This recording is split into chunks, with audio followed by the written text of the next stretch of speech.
Akkam jirtu kabajamtoota daawwattootaa fi hordoftoota Oromiyaa Freedom Media dambalee gungumu ummata nageenyi keenya kabajaa bakkuma jirtanitti naaga'u jedha. Onkoloolessa 22 oduu guyyaa har'aatiif qindeeffanne kan isin biraan geenu taate jalqaba irratti hangafoota oduu. Barattoonni Yuunivarsiitii Amboo Mooraa Hacaaluu Hundeessaa hiriira balaaleffannaa taasisan. Itoophiyaan konkolaattota gurguddaa gaazii uumamaatiin hojjetan gara biyyaatti galchuu akka jalqabdu beeksifte. Trump walgahii gatii hin qabnetti yeroo kiyya hin gubu jechuun karoora Puutiin arguuf qabatan haqan. Ukraine misaayila UK irraa argatteen warshaa keemikaala Raashiyaa haleelte. OFM dambalee gungumu ummataa irraa oduu isinitti himuun kan isin waliin turu ani Gadaa Walaabuuti. Amma oduu bal'ina. Barattoonni Yuunivarsiitii Amboo Mooraa Hacaaluu Hundeessaa hiriira balaaleffannaa taasisanii. Ajjechaa suukaneessaatiif bana uummata irratti garee fiinxaaleeyyiin raawwatame balaaleffachuun Yuunivarsiitii Ambootti hiriirri taasifame. Guutuu isaa akka ta'an isiniif dhiyeessina. Ajjechaan uummata nagaarraa uummata Oromoodhaa haa dhaabbatu. Ajjechaan saba keenyaa haa dhaabbatu. Ajjechaan ilmaan Oromoo haa dhaabbatu. Oromoon ajjeefamuu qabu. Ajjechaa suukaneessaa uummata nagaa irratti gareen fiinxaaleeyyiin raawwatame balaaleffachuun Yuunivarsiitii Ambootti hiriirri taasifame.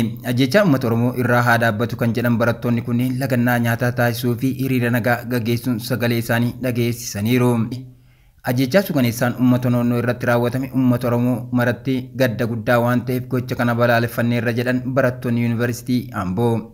Godina Shawaa Lixaa aanaa naannoo Gandaalloo Dinkiitti aleellaa halkan gaddaa hidhattoonni faannoo raawwatan namoonni nagaa 22 ol ajjeefamuu gabaasuun keenya ni yaadatama. Odeessuma wal fakkaatuun hidhattoota fiinxaalii faannoo godina Guraagee aanaa Abshagee qubatanii jiran kan aanaalee naannoo fi ammayyaa irratti aleellaa yeroo raawwatan mootummaan to'achuun salphaa ture jedhan jiraattonni. Akka maddeen jiraattota keessaa yaada isaanii kennanitti hidhattoonni fiinxaaliyyiin kun eessa akka jiran beekamaa akka ta'e himu. Aanaa Abshagee ka'anii Oromiyaa seenanii balaa geessisanii deebi'anii Abshageetti nama nagaa fakkaatanii jiraatu jedhan. Garuu caasaan mootummaa inumaa beeka kan jedhan jiraattonni beekaa akka isaan miliqan haala mijeessa jechuun komatu. Aanaa Abshagee keessa dhokatu yoo dubbiin cimte ammoo karaa walqixxee fi wallisootiin imaltootatti makamanii gara Finfinneetti darbu achumaanis gara Dabra Biraanii gara naannoo Amaaraatti ce'anii faana ofii balleessuu jedhan. Gaafa dubbiin qabbanaa'e miiluma bahanii nama nagaa fakkaatanii dagachiisanii deebi'anii dhufuu jedhan jiraattonni. Mootummaan jalqabuma hidhattoonni fiinxaaleeyyii kun eessa akka jiran ni beeka osoo jarri haleellaa hin raawwatin ittisuu ni danda'a ture jedhamu. Erga haleellaa raawwatamee hanga isaan Abshageetti deebi'anii guyyootaaf dahatanii turan yoo dubbiin cime imaltootatti makamanii Oromiyaa qaxxaamuranii gara naannoo Amaaraatti ce'anii sakattaan to'annaa jala oolchuu akka danda'u dubbatu. Warri kun akkuma fedhan uummata akka fixan kan godhe mootummaadhuma akka ta'e namoonni yaada kennan dubbataniiru. Taateen godina Shawaa Lixaa aanaa naannoo keessatti hidhata faannootiin raawwate barkum 2014 hanga barkum 2018 akka lakkoofsa Itoophiyaatti yoo xiqqaate aanicha keessatti lubbuun namoota nagaa 130 oltu darbe. Isaan keessaa muraasa ganda Qondaalaatti bakka cidhaatti mana tokkotti kan gubate misirroo dabalatee lubbuu nama 70, ganda Mattuutti dargaggoo 17 bakka tokkotti. Ganda naannoo Guddinaatti lubbuu namoota 16 manatti cufanii kan qalaman, ganda Sombootti osoo salaatarra jiranii lubbuu namoota 7 kan darbe. Ganda Shummoo keessatti osoo gabaa galanii lubbuu nama 5 ol akkasuma ganda Abbo Sareetti mana keessaa haadha tokkoo fi qabeenya hangana hin jedhamne gubateera. Itoophiyaan konkolaattota gurguddaa gaazii uumamaatiin hojjetan gara biyyaatti galchuu akka jalqabdu beeksifte. Itoophiyaatti yeroo jalqabaaf konkolaattonni gurguddaan gaazii uumamaa dhangala'aan hojjetan tajaajila kennuu eegalanii. Dabalata isaa akka ta'an isiniif dhiyeessina. Itoophiyaatti yeroo jalqabaaf konkolaattonni gurguddaan gaazii uumamaan dhangala'aan hojjetan tajaajila kennuu eegalanii. Dhaabbanni daldala beekaa Jeneraal Biizines jedhamu konkolaattota gurguddaa gaazii uumamaatiin hojjetan biyya alaa irraa gara Itoophiyaa galchuuf dhaabbata Chaayinaa Shaakmaan waliin waliigaltee mallatteessu beeksise. Dhaabbatichi kana kan beeksise sagantaa beeksisa kibxata kaleessaa onkoloolessa 21/2025 Finfinnee hoteela Sharaatanitti gaggeeffame irratti akka ta'e ibsameera. Saganticha irratti haasaa kan taasisan Daayirektarri olaanaan dhaabbata beekaa obbo Mikaa'el Kaasaa mootummaan konkolaattota gaazii uumamaatiin hojjetan biyya alaatii akka seenaniif jajjabeessaa waan jiruuf dhaabbanni isaanii kanuma xiyyeeffannoo keessa galchuun yeroo dhiyootti konkolaattota 150 akka galchu himaniiru. Bakki ijaarsaa konkolaattonni gaazii uumamaatiin hojjetan kun yeroo biyya alaatii galfaman itti walitti qindeeffamanus xumuramaa akka jiru ibsuun kunis marsaa jalqabaatiin konkolaattota 1500 walitti qindeessuuf karoorfamuu Daayirektarri olaanaa kun ibsaniiru. Haaluma kanaan hoogganaa waliigala dhaabbata Shaakmaan Automobile Group akka jedhanitti dhaabbanni isaanii Chaayinaa keessatti dhaabbata konkolaattota ulfaatoo hojjechuu fi dhiyeessii irratti adda durummaan beekamtii argateera jedhan. Itti dabaluudhaanis dhaabbanni isaanii Itoophiyaa dabalatee biyyoota Afrikaa biroof oomisha dhiyeessuu irratti muuxannoo waggaa 30 ol akka qabu ibsuun kunis gurgurtaa waggaa dhaabbatichaa keessaa 45 gabaa Afrikaa akka oolchu ibsaniiru. Komishinar Komishinii Investimentii obbo Zallaqaa Tamasgeen gama isaaniitiin biyyoonni lamaanuu hariiroowwan akka daldalaa, ce'umsa teekinooloojii, walitti dhufeenya aadaa fi kan biroo yeroo dheeraaf gidduu ture dhaabbilee daldala lamaan kun cimee kan itti fufsiisu ta'uu beeksisaniiru. Sagantaa kana irratti hooggantoonni daldalaa fi qondaaltonni biyya keessaa Chaayinaa bulchiinsa Shaansii 30 ol kan argaman. Ambaasaadar Daawunoo Kaadir Ministeerri dhimma alaa Itoophiyaatti Daayirektarri olaanaan dhimmoota baha jiddu galeessaa fi Paasifikii akkasumas deetaan Ministeera daldalaa fi tumsa naannoo obbo Indaaluu Mokonnin argamaniiru. Kana walqabatee Ministeerri maallaqaa dhiyeenya kana konkolaattonni fe'umsaa fi geejjiba uummata kanneen dhangala'aa gaazii uumamaatiin hojjetan fulbaana 30 2018 irraa eegalee karaa gibira irraa bilisaatiin akka biyyatti seenan akka hayyamamu beeksiseera. Muummeen Ministeera Dr. Abiy Ahmad konkolaattota gurguddaa beenzila fayyadaman fulbaana 22/2018 irraa eegalee akka biyyatti hin galchine uggura labsuun isaanii kan yaadatamudha.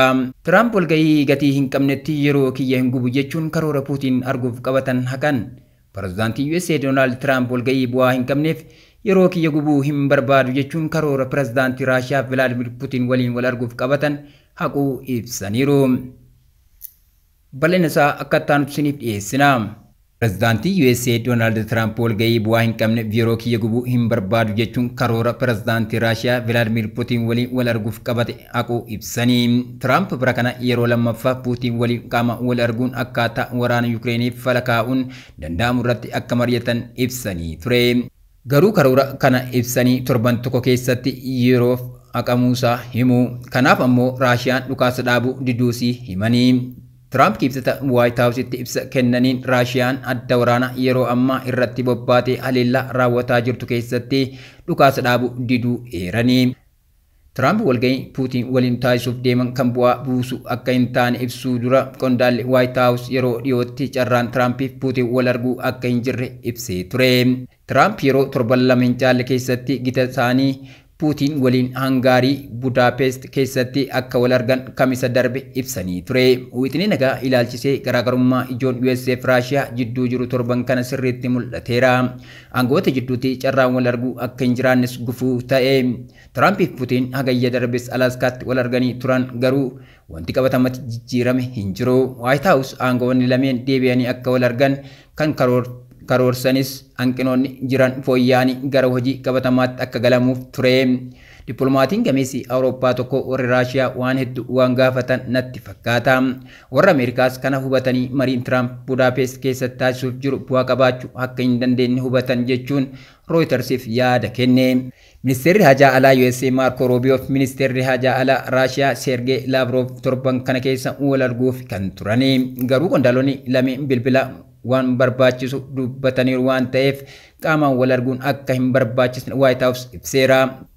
Tiraamp wiixata darbee wixinee dhukaasa dhaabuu Yukireeniif aangawoonni Awurooppaa deeggaranii dhukaasa adda waraanaatti gaggeeffamaa jiru ni dhaabbata jedhaniiti abdataati kan turani. Mee bakkuma jirutti haa dhaabbatu achumatti dhaabaa walitti dhukaasuu dhiisaa gara mana deebi'aa wal ajjeesuu dhaabaa uummata ajjeesuu dhaabaa jedhan. Yeroo sanitti Doonaald Tiraamp Raashiyaan adda waraanaa dhiistee duubatti akka deebitu irra deddeebiin gaafatamtus kutannoo hin agarsiisne. Dubbi himaan Kremlinii Dimitri Peskova yaadni kun irra deddeebiin Raashiyaaf dhiyaatus ijjannoo fi tarkaanfiin Raashiyaa homaa jijjiirame hin beekuu jedhan. Raashiyaan gama isiitiin waraana kana irratti fedhiin isii gabaabaaf dhukaasa dhaabuu qofa osoo hin taane nageenyi waara akka jiraatudha jedhan Sergey Lavrov kibxata kaleessaa. Aangawoonni Awurooppaa kibxata kaleessaa Pireezidaantii Yuukireen Volodymyr Zelensky waliin ta'uun ibsa baasaniin mariin waraana Yuukireen dhaabsisuu irratti gaggeeffamu kamuu adda waraanaatti dhukaasa deemaa jiru dhaabuurraa eegaluu qaba jedhan. Raashiyaan nageenya buusuu irratti ijjannoo cimaa akka hin qabnes ibsanii Yuukireen misaayila UK irraa argatteen warshaa keemikaalaa Raashiyaa haleelte. Yuukireen misaayila UK irraa argattee Storm Shadow jedhamu warshaa keemikaalaa Raashiyaa haleeluu humni waraanaa biyyattii ibse. Dabalataa akka taanusiniif dhiyeessina. Yuukireen misaayila UK irraa argattee Storm Shadow jedhamuun warshaa keemikaala Raashiyaa haleeluu humni waraana biyyattii ibse. Humni waraana Yuukireen humna ittisa qilleensaa Raashiyaa cabsee seenuun haleellaa kana raawwachuu akka milkaa'ina guddaatti ibseera. Kun ta'ee saatiiwwan muraasa booda Raashiyaan kutaalee Yuukireen hedduu diroonii fi misaayilaan haleelte. Pireezidaantii Yuukireen Volodymyr Zelensky akka jedhanitti haleellaa Raashiyaa kanaan daa'imman 2 dabalatee namoonni 6 ajjeefamaniiru. Aangawoonni Raashiyaa haleellaa warshaa keemikaalaa irratti raawwatame irratti yaada hin kennine. Raashiyaan biyyoonni lixaa Yuukireeniif misaayila fageenya dheeraa furguggifamu akka hin kennine akeekkachiisteetti.